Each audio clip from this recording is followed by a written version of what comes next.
Ang Capelinha de Fatima replica sa Tinubdan Hills, San Remigio, Cebu, Philippines ay isang malaking simbolo ng pananampalataya ng mga Pilipino. Ito ay isang eksaktong kopya ng orihinal na Capelinha de Fatima na matatagpuan sa Portugal. Ang Capelinha de Fatima replica ay itinayo bilang isang lugar ng panalangin at pagninilay para sa mga taong nagnanais na magbigay pugay sa Birheng Maria. Ang lugar na ito ay kilala rin bilang isang lugar ng himala at pagbabago ng buhay. Ang Capelinha de Fatima replica ay itinayo noong 2017 sa pamumuno ng Archdiocese of Cebu. Ang pagtatayo nito ay isang malaking proyekto na naglalayong magbigay ng isang lugar ng panalangin at pagninilay para sa mga taong nagnanais na magbigay pugay sa Birheng Maria. Ang lugar na ito ay nagbibigay rin ng isang magandang tanawin ng karagatan at ng mga kabundukan.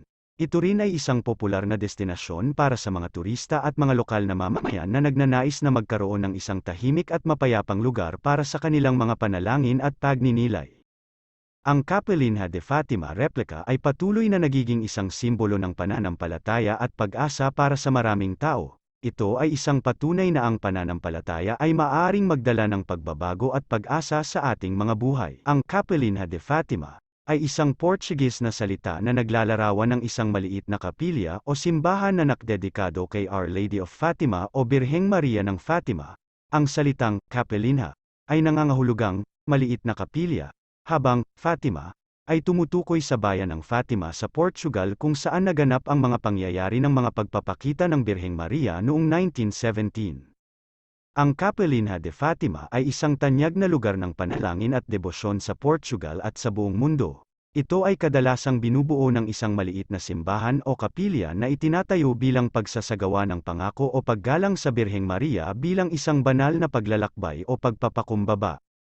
Sa kasong ng Capelinha de Fatima replica sa Tinubdan Hills, ito ay isang eksaktong kopya ng Capelinha de Fatima sa Portugal na itinayo bilang isang lugar ng panalangin at pagninilay sa Archdiocese of Cebu sa Pilipinas. Ang Capelinha de Fatima replica sa Tinubdan Hills, San Remigio, Cebu ay isa sa 4 na mga replika sa buong mundo.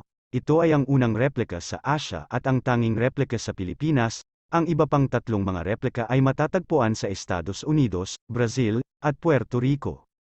Hindi masyadong detalyado ang impormasyon tungkol sa eksaktong sukat ng Capelinha de Fatima replica sa Tinubdan Hills, gayunpaman, ito ay isang malaking estruktura na naglalayong maging sentro ng pagpapalaganap ng debosyon sa Our Lady of Fatima. Ito ay isang lugar ng panalangin at pagninilay na naglalayong ipahayag ang mensahe ng Fatima, partikular ang Immaculate Heart ng Birheng Maria na ipinahayag kay Lucia, Francisco, at Jacinta.